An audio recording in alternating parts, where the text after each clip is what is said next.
আজ আমাদের সঙ্গে রয়েছেন অর্থ উপদেষ্টা ডক্টর সালেউদ্দিন আহমেদ। ডক্টর সালেউদ্দিন আহমেদ, আপনাকে আমাদের অনুষ্ঠানে স্বাগত জানাই। অনেক ধন্যবাদ, আপনি আমাদেরকে সময় দিয়েছেন, সেজন্য ধন্যবাদ। আপনার শুভেচ্ছা ও কৃতজ্ঞতা জানবেন। আমরা একটি আমরা আমরা আমরা একটি প্রশ্ন আপনার কাছে করতে চাই যে আপনি জানেন যে এটা বলা হচ্ছে যে শেখ হাসিনা সরকারে যখন শেখ হাসিনা ছিলেন প্রধানমন্ত্রী, তখন প্রতি মাসে $1.33 বিলিয়ন অর্থাৎ বছরে $16 বিলিয়ন বিদেশে পাচার হয়েছে। প্রশ্ন হচ্ছে যে আপনারা 7 মাস ছিলেন, এই 7 মাসে তো আসলে এই ডলারটার পাচার হতে পারে নাই, সেই ডলারটা কি আসলে জমা হয়েছে? এই ডলারটার আসলে কি অবস্থা? $16 বিলিয়ন পাচার হয়েছে, এটি আসলে আমরা একটি শ্বেতপত্র প্রণয়ন কমিটির কাছ থেকে এটি পেয়েছি। ডক্টর দেবপ্রিয় ভট্টাচার্য শ্বেতপত্র প্রণয়ন কমিটিতে ছিলেন। ডক্টর সালাউদ্দিন আহমেদ। না, যেটা পাচার হয়েছে এখনো পাইনি। আমরা তো আমার প্রাণপণ চেষ্টা করছি, এটাকে লোকজনকে আইডেন্টিফাই করা হয়েছে এবং এটা ব্যাপারে লিগ্যাল প্রসেস আমরা শুরু করব। আন্তর্জাতিক বিভিন্ন ইস্যু, বিশেষ করে ব্রিটেনের একটা টিম বাংলাদেশ ব্যাংকে আসছে, ওরা টেকনিক্যাল অ্যাসিস্ট্যান্স দেবে। আর মোটামুটি কাজ এবং মিউচুয়াল লিগ্যাল অ্যাসিস্ট্যান্স কি হবে সেটা নিয়ে আমরা গত সপ্তাহে প্রধান উপদেষ্টার সাথে ওনাকে আমরা ব্রিফ করেছি সমস্তটা। এটা এক নাম্বার। আর দ্বিতীয়ত হলো, অলরেডি আপনার যারা পাচার করেছে তার মধ্যে 11টা খুব সেন্সিটিভ কেস, যেটা 1 নম্বরে আছেন আগের প্রধানমন্ত্রী। 11টা কেসকে এটা পার্সু করবো আমরা খুব সিরিয়াসলি। তারপরে অবশ্য অ্যান্টি কারাপশন কমিশন ডিসিশন নিয়েছে 200 কোটি টাকার উপরে যারা পাচারে ইনভলভ হয়েছে তাদেরটা ধরবে, কিন্তু প্রায়োরিটি হলো 11টা। এর মধ্যে সামিট গ্রুপ আছে, এর মধ্যে আপনার এই তো এসালাম আছে এবং শেখ হাসিনা ওনারও অ্যাকাউন্ট আছে, সবগুলো মিলে এইটা একটা। আরেকটা যেটা হয়েছে, ইতিমধ্যে কিন্তু যারা বড়রা তো আছেই এবং মাঝারি যারা টাকা পাচার করে তাদের সবাই পার্সোনাল অ্যাকাউন্ট ফ্রিজ করা হয়েছে। তাদের কোনো অ্যাকাউন্টে অপারেটিভ না, কিন্তু তাদের বিজনেস অ্যাকাউন্ট গুলো ফ্রিজ করা হয় নাই। কারণ বিজনেস অ্যাকাউন্ট গুলো ফ্রিজ করলে ব্যবসা বাণিজ্য বসে যাবে। যেমন সালমান রহমানের বেক্সিমকো ফার্মাসিউটিক্যাল, শাইন পুকুর এবং অন্যান্য বিজনেসও তারা করতে পারবে না। যেমন সামিটেরও এগুলো কিন্তু ওপেন আছে, তো ওটা বাংলাদেশ ব্যাংক এগুলো ট্র্যাক করছে। তো সব দিক দিয়ে কিন্তু আমরা একটা টাকাটা আনার চেষ্টা করি, তবে একটা মেসেজ গেছে, এটা সবচেয়ে বড় একটা শিক্ষা, যে এইরকম যদি টাকা পাচার করে কেউ ভবিষ্যতে, এরা পার পাওয়ার কথা না। কারণ যথেষ্ট তাদের কষ্ট ভোগ করতে হচ্ছে। কারণ অ্যাকাউন্ট ফ্রিজ করার মতো জয়েন্ট অ্যাকাউন্ট আছে ওয়াইফের সাথে, সেগুলো বন্ধ। কারণ আমাদের কাছে বহু রিকোয়েস্ট আছে, ছেড়ে দেন, আমার ওয়াইফের কষ্ট হচ্ছে। না, এটা ইন্টারেস্টিং, কিন্তু আমি আমি আরেকটা জিনিস একটু জানতে চাই যে যদি এই 7 মাস টাকা পাচার বন্ধ থাকে, অর্থাৎ এই 7 মাসে ওই হিসাবে $9.31 বিলিয়ন বাড়তি জমে যাওয়ার কথা, এটা কি আসলে আমরা এরকম সরলঙ্ক করতে পারবো, যেহেতু পাচার হয় না সেই না আমার না কাছে? না, সরলঙ্ক করে, কারণ এখন হয়েছে কি জানে, যেটা পাচার হয়ে গেছে সেটাতে কিন্তু চলে গেছে। এবং আপনি দেখবেন রিজার্ভ যায় 42 বিলিয়ন থেকে কত নেমে আসে, কিছু বিক্রি করেছে, তারপর এখন 20-এর মধ্যে আমরা কোন রকমে রাখছি। অর্থাৎ দেশ এই বিদেশিটা আইসে পাচ্ছি না। আর দেশের যেটা টাকা থাকার কথা, মানে যে ওরা যে কিছু পাচার হয়েছে দেশে, সব টাকাই কিন্তু সব পাচারে চলে গেছে। যেমন এক্সাম্পল, একটা ব্যাংকের চেয়ারম্যান প্রায় 60% টাকা সব নিয়ে চলে গেছে, আরেকটাতে প্রায় 50%। তারপর সালমান তো ধার করে করে 50,000 কোটি টাকা নিয়ে গেছে। আবার এই টাকাগুলো এখন ডিফিকাল্ট কোথায় আছে হদিস, বিশেষ করে তাদের সাঙ্গপাঙ্গ এটা হয়েছে কি, এগুলো ডিস্ট্রিবিউটেড হয়ে গেছে, এটা কিন্তু মেইন স্ট্রিমে আসছে না। ওকে, বুঝতে পারছি, বাড়িতে রেখে বুঝতে দিচ্ছে, পারছি। কিন্তু এটা পাচার এটা বন্ধ আমাদের। হয়েছে, পাচার বন্ধ হয়েছে, তাহলে রিজার্ভ বাড়ছে না কেন?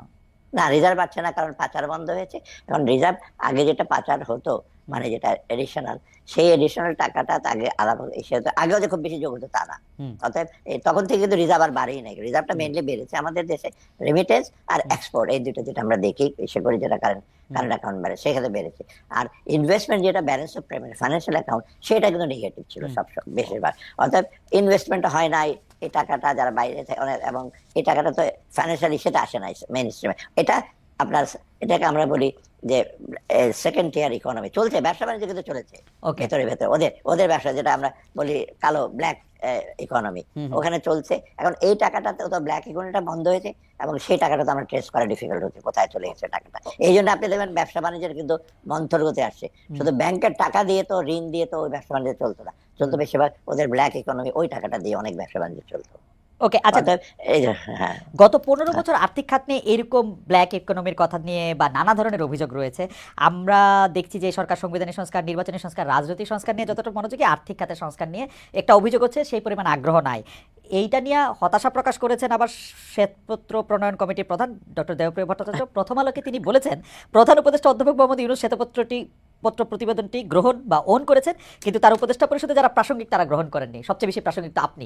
আপনি কি সেই শ্বেতপত্রটি গ্রহণ করেন নাই? বা না, গ্রহণ তো উনি করেছেন, আমিও তো সেদিন শোনেন শ্বেতপত্রতে বেশিরভাগ হলো এটা পোস্টমর্টেমের, কেন হয়েছে, কারা করেছে, এটা ওখানে পাচার হয়েছে, এখানে ট্রেড ইস্যুতে গেছে, আমলারা নিয়েছে টাকা, তারপর ব্যবসায়ীরা নিয়েছে টাকা, এইগুলো।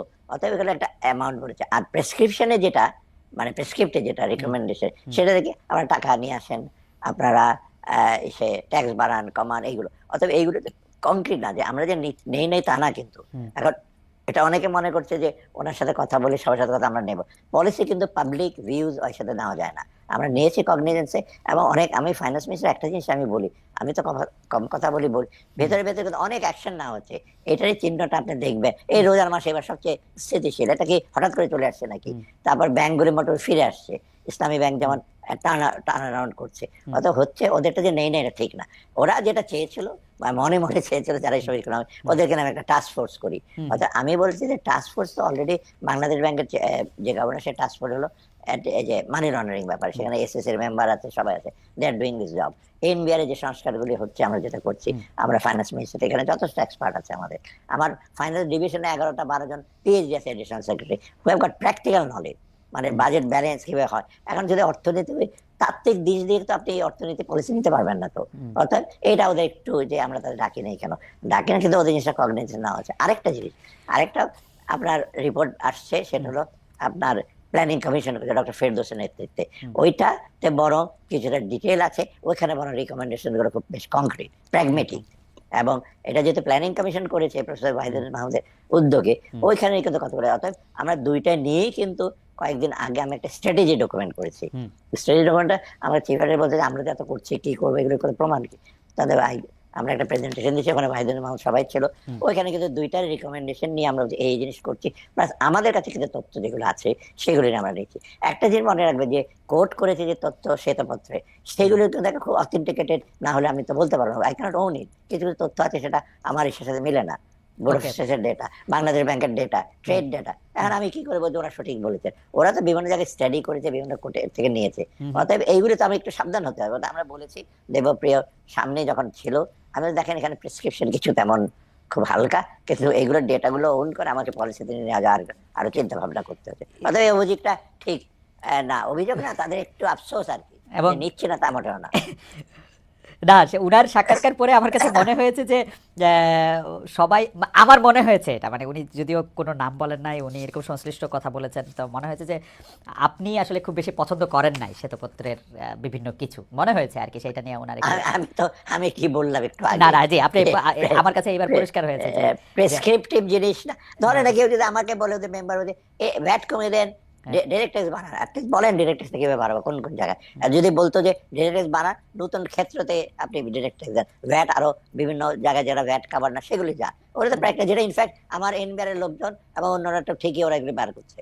অর্থাৎ প্র্যাকটিক্যাল যাদের ইসে আছে, আর তারা কিন্তু মোটামুটি, ওদের তো বিরাট ডিগ্রি আছে, আমাদের যারা আছে তারাও কিন্তু তারা বাইরে গিয়ে কথাবার্তা বলে না, এমন কিছু না, তারাও খুব। আর আমি তো মোটামুটি আমার সম্যক ধারণা আছে বাংলাদেশের ইকোনমির সঙ্গে ওভার দ্য ইয়ার। আমি একটু পরের প্রসঙ্গে যাই, যে সেটা হলো যে আপনার সরকার শুরু থেকে এটা বলছে যে 15 বছরে যথেষ্ট পরিমাণে লুটপাট হয়েছে। আসলে এটা বলার কিছু নাই, এটা একদম স্পষ্ট, এবং আঙ্গুল ফুলে মানুষ কলা গাছ হয়। আওয়ামী লীগের লিডারদেরকে আমরা আঙ্গুল ফুলে, মানে বট গাছ বা বাওয়াব গাছও আসলে হতে দেখেছি। হাজার কোটি টাকা পাচার হয়েছে, এটা ঠিক। দেশে বিদেশে সূচক টেম্পারেট করে আওয়ামী লীগ সরকার অর্থনীতির অগ্রগতি দেখিয়েছে, কিন্তু ফ্যাক্ট রিমেন্স, ওরা এলডিসি থেকে উত্তরণের 2টা সূচকে কোয়ালিফাই করেছিল। এবং আপনার সরকারও বা আপনিও, আপনারা বৈঠক করে আপনি ঠিক করলেন 2026 সালে আসলে এলডিসি থেকে উত্তরণ করবে। এটা কি আসলে প্রকারান্তরে আওয়ামী লীগ যে অর্থনীতিটাকে ঠিক পথে রেখেছিল, যদি আমি জাতীয় বা বেষ্টিক অর্থনীতির কথা বলি, এটা প্রমাণ করে কিনা? এইটা আমি বলি, শুধু আওয়ামী লীগ এটা ধারাবাহিক রাখবে। আমি সবসময় বলছি 53 বছরে কিন্তু বাংলাদেশের অনেক চড়াই উতরাই পেরিয়ে কিন্তু মোটামুটি কিন্তু একটা সন্তোষজনক উন্নতি হয়েছে, এটা অস্বীকার করার উপায় নেই। কিন্তু একটা পার্টিকুলার সরকারের জন্য না, এটা ধারাবাহিক ভাবে। এবং দোষটা অনেক সময় আসছে 15 বছরের জন্য। আমরা কিন্তু আরো, যেটা আমরা বলি কাউন্টার ফ্যাকচুয়াল আর্গুমেন্ট, যে ওরা যদি 15 বছরে যদি একটু বেটার আরো পারফর্ম করতো, করাপশন না হতো, স্বজনপ্রীতি না হতো, বাংলাদেশে এতদিনে কিন্তু মিডল ইনকাম গিয়ে এবং বরং আপার মিডল ইনকামের দিকে যেতে পারতো, সেটা হয় নাই। অতএব আমরা দেখেছি যে মাইক্রো ইস্যুতে, যেটা আপনি যেমন 3টা ইন্ডিকেটর, পার ক্যাপিটা ইনকাম বেড়েছে, অফকোর্স ইকোনমিক সাইজ বেড়েছে, ব্যবসা বাণিজ্য বেড়েছে, এক্সপোর্ট বেড়েছে, এসএমই খাতে বেড়েছে, তাই না? আর কৃষি তো আমাদের মোটামুটি ধারাবাহিক ভাবে ভালো করছে, শুধু বন্যা মানে এসে ছাড়া। আর আপনার আপনার যেটা হিউম্যান রিসোর্স, একটু আমাদের গ্যাপ আছে, একটু ভালনারেবিলিটিটাও কিছুটা আছে। অতএব 3টা যদি আপনি কম্পেয়ার করেন, যারা সেটা, এটা ইউএনডিপি যেটা, ওরা দেখে যে বাংলাদেশের অন্য দেশের তুলনায় ধারাবাহিক রূপে কিন্তু যাচ্ছে। মাঝে মাঝে ইনফ্লেশন বাড়ছে, এখন এইবার যেমন ইনফ্লেশন বাড়ছে, কিন্তু পার ক্যাপিটা কমে বা জিডিপি কমে যাচ্ছে বা ব্যবসা বাণিজ্যের পরিধি কমে যাচ্ছে সেটা না, স্লোথ হচ্ছে। অতএব সেই দিকে বলবো ডেফিনেটলি আমাদের ম্যাক্রো ইকোনমিক যেটাই সেটা আছে, সেটা মোটামুটি সে পর্যায়ে চলে। কিন্তু আর্থিক দিকে টাকা পয়সা চুরি দিকে এটা আমি যেটা সবসময় খাদের কিনারে চলে আসছিলাম, যা আমরা ওটাকে স্টপ করেছি। অর্থাৎ এই দিক দিয়ে আপনি বলতে পারেন ইনডিরেক্টলি ওভার দ্য ইয়ার যেগুলো করেছে সেগুলো মোটামুটি কিন্তু আমাদেরকে একবারে ধ্বংসের পথে নিয়ে যায়নি, কিন্তু আমাদেরকে অনেক ডিফিকাল্ট সিচুয়েশন নিয়েছে, যেটা আমাদের বাংলাদেশ কিন্তু আরো বিশেষ করে ম্যাক্রো ইকোনমিক সেক্টরে বা ওভারঅল এর সাথে মোটা দাগে ডেভেলপমেন্ট হয়েছে, ডেভেলপমেন্টের ফলটা কিন্তু ফ্রুটসটা কিন্তু সাধারণ মানুষ পায়নি। এটাই সবচেয়ে বড়। এই বৈষম্যের জায়গায় যেটা হয়েছে, আপনি রিলেটিভলি গরিব লোকেরা তাদের তো সেরকম ভাবে তাদের আয় বাড়েনি, মুসলিমেও কিছু লোকে, আবার রিজিয়নাল